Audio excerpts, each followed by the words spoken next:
어제 새정치민주연합 진성준 의원이 국방부 자료 하나를 근거로 해서 해경과 언딘에 대한 문제를 제기했습니다. 내용인즉슨 해경이 언딘을 위해서, 민간업체 언딘을 위해서 해군 최정예 잠수요원들 투입을 일부러 막았다. 이런 겁니다. 이 주장이 나오자 해경 청장이 어제 반박 기자회견도 하고 그랬는데요. 진성준 의원 어떻게 된 얘기인지 직접 들어보죠.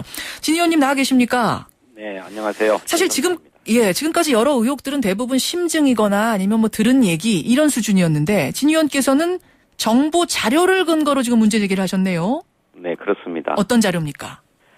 예, 국방부에다가 사고 초기에 우리 군이 어떻게 구조 활동을 벌였는지 예. 그 상황을 상세하게 알 수 있는 자료들을 요구를 했습니다. 예. 뭐 가령 군의 지원 현황이라든지 또 해군의 대응 매뉴얼, 또 탐색 구조 인력의 투입의 과정, 예.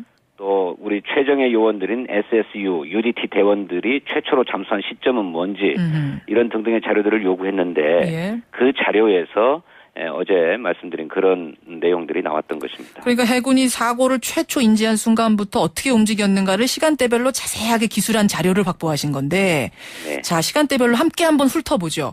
우선 사고가 아침 8시 58분경에 신고가 되고 나서 해군 잠수요원들은 얼마 만에 현장에 도착했습니까? 해군 잠수요원들은 최초에 9시 34분에 명령을 받습니다. 예. SSU 대원들이 출동해라라고 하는 명령을 받고 10시 50분에 출동을 해서 가장 빠른 도착이 정오경입니다. 12시 4분에 사고 현장에 도착합니다. 12시경에 도착을 한 뭐 인원은 어느 정도나 됐나요? 해군 요원들. 그때는 최초 인원이었기 때문에 최초 인원이 1차로 14명이었습니다. 14명 정도. 일단 도착을 해보니 당연히 해경이 사고 현장에 있었을 테죠? 그렇습니다. 예. 그래서 어떤 일들이 거기서 벌어진 거죠? 사고 현장에 도착을 했는데 바로 잠수 투입을 할 수가 없었어요. 우선 최초에 투입되었던 SSU 대원들은 잠수 장비를 가지고 있지 못했습니다. 왜냐하면 신속하게 출동하라라고 하는 명령은 받았는데 당시에 세월호의 상태, 침몰 상태인지 어느 정도나 침몰을 했는지 하는 부분에 대해서 정확한 정보를 가지고 있지 못했기 때문에 잠수 장비를 갖고 가지 못했고 두 번째로 출발했던 UDT 대원들이 오후 12시 55분에 출발을 하게 됐는데요. 그래서 현장에 2시에 도착했는데 그때는 잠수 장비를 가지고 갔습니다. 그러니까 뭐 이 해군의 도착도 그렇게 빠른 건 아니에요. 이제 2시부터 그렇습니다. 작업을 할 수 있었어요. 그러면 그때부터 빨리 들어가서 작업을 해야 될 텐데 바로 이 촌각을 다투는 상황에서 자료를 보면 해경이 해군, UDT, SSU 잠수요원들의 입수를 막았다. 이렇게 써 있습니까?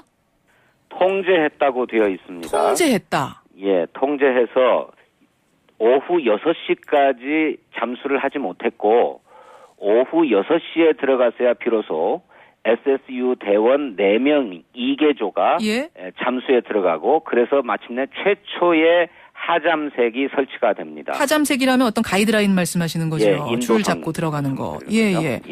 아니 그러면 해경이 해군한테 들어가지 마라. 통제를 할 때는 통제 이유가 있을 텐데 그건 같이 안 적혀 있던가요? 그것은 적혀 있지 않았는데 당시 얘기에 의하면 조류가 너무 빨라서 들어가야 그 소용이 없다, 작업이 안 된다 이런 취지의 정보 공유를 하고 있었다고 해요. 그래서 그때까지 못 들어가고 있었던 것인데 저는 그걸 납득할 수가 없습니다.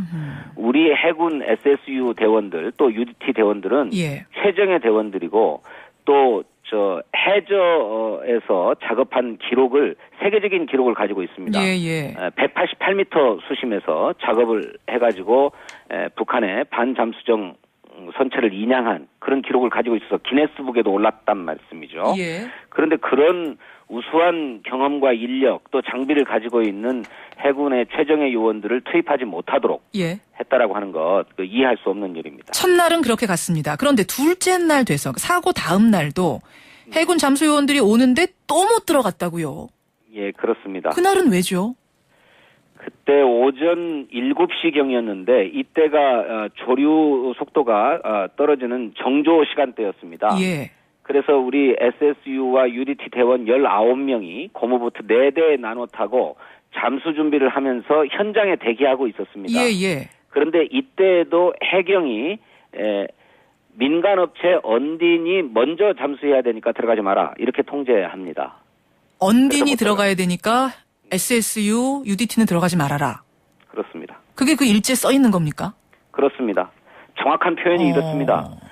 자료에 나와 있는 대로 읽어드리겠습니다. 예. 민간업체 언딘의 우선 잠수를 위해서 해경이 현장 접근을 통제하여 잠수 미실시. 잠수를 못했다. 군은 상호 간섭 배제를 위해서 해경 통제 수용 이렇게 되어 있습니다. 아니, 참 이게 지금 언뜻 이해가 안 되는데 상식적으로 생각했을 때 사람을 한 명이라도 더 구해야 되는 상황에서 해경이 일부러 막아서 득볼 게 없지 않습니까? 이게 잘 이해가 안 되는데요. 예, 저도 이해가 안 되는 대목입니다. 지금은 한 사람이라도 더 투입을 해서 아까 말씀드린 하잠색, 인도선을 하나라도 더 설치해서 구조를 조금이라도 다변화하고 다양하게 할 수 있도록 하는 노력을 누구라도 기울여야 할 때예요. 예. 그런데 해경이 최정예 요원들의 투입을 막았다는 것 이해할 수가 없습니다. 그래서 저는 드는 생각이 혹시 일지가 착오로 잘못 쓰였던 게 아닌가.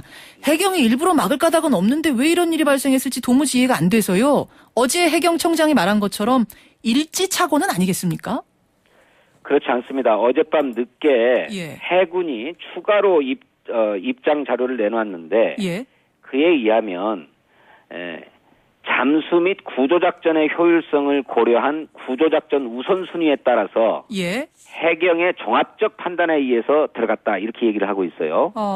그러니까 여전히 작업 일지상의 착오가 아니라 해경이 이러저런 이유가 있었겠습니다만 해경의 판단으로 해군이 못 들어가고 민간업체 언딘이 먼저 들어간 것만은 분명한 사실인 것입니다. 그러면 그 판단이 옳았느냐 아니면 틀렸느냐 이 부분이 관건이 될 텐데 그렇습니다. 진성준 의원 보시기엔 어떻습니까?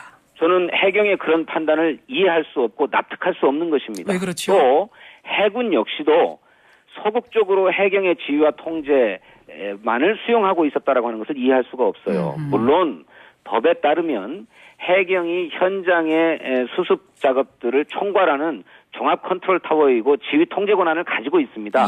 마땅히 해군도 그 지휘 통제에 따라야 하는 것은 맞습니다.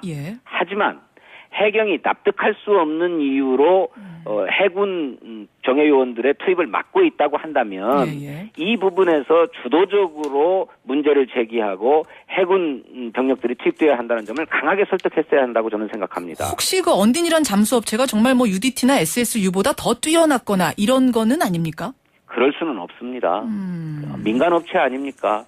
실제로 민간 언딘 업체는 아닙니다만 민간 잠수 요원들이 얘기하고 있는 다이빙 벨 뭐 이런 것이 또 사실은 그것보다 훨씬 성능이 좋고 우수한 장비를 우리 해군이 보유하고 있습니다. 그렇군요. 예. 그럼 이게 지금 해경하고 해군하고 뭐 지휘권, 통제권 이런 것들이 얽히면서 그 귀중한 시간들을 다 놓친 게 아닌가 이제 이런 의문이 자꾸 들게 되는 건데.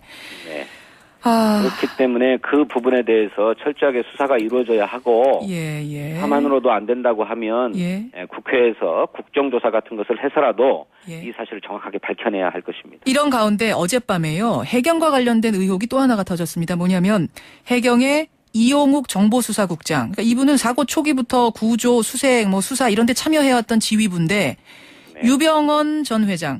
청해운 해운의 실소유주 유병언 회장과 과거 인연이 있는 것으로 드러났습니다. 보셨죠?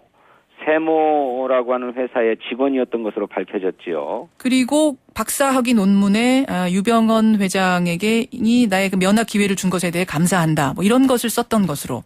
그리고 나서 해경으로 이제 이직을 한 것으로 이렇게 드러났는데 과연 이 인연 있는 인물이 수색, 구조작업, 수사 지휘부에 있었던 것이 적절했는가? 어떻게 보십니까? 매우 부적절합니다. 지금 이를테면 해양 마피아, 해피아라고 하는 것이 얘기되고 있는 것처럼 무슨 선주, 선사, 해경, 또 해양 구조업체 이런 것들이 모두 다 한통속이다라고 하는 국민적 의혹이 있지 않습니까? 그런 가운데서 수사의 핵심 당사자인 정보수사국장이 세모와 관계가 있다라고 하는 사실이 새롭게 드러난 만큼 차제에 이 부분에 대해서도 정확하게 조사하고 수사해서 문제가 드러나는 대로 처벌해야 된다고 생각합니다. 세모그룹에 근무했던 사람이라고 뭐 해경에 입사하지 말란 법은 없고 구원파 신도라도 직업의 자유는 있죠. 다만 그렇습니다. 이번 사고의 핵심 피의자 중에 하나가 유병헌 전 회장인데 굳이 오랜 인연이 있던 사람을 그 지휘부에 앉힐 필요가 있느냐. 바로 이 부분. 네. 예. 앞으로 명명백백히 밝혀야 할 부분이 있다면 어떤 거라고 생각하십니까? 진성준 의원님. 예, 뭐 우리 국민들이 이번 재난 수습 과정에서 보았던 것처럼 선박의 인허가에서부터 예. 구조와 수습이 이루어지는 모든 전반적인 과정 자체가 예. 하나도 제대로 이루어지고 있는 게 없었다라고 하는 것이 드러난 것 아닙니까? 그래서 머리부터 발끝까지 이 사건에 얽힌 전반에 대해서 다 조사해야 합니다. 예.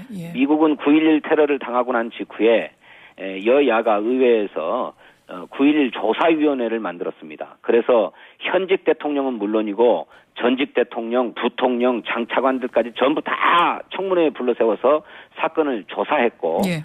국가 기밀 자료를 포함해서 250만 쪽에 달하는 서류들을 검토해서 문제의 원인을 밝혀내고 대책을 수립했습니다. 예. 우리나라도 그런 과정들이 필요하다고 생각합니다. 여기까지 말씀 듣죠. 고맙습니다. 고맙습니다. 새정치민주연합 진성준 의원이었습니다.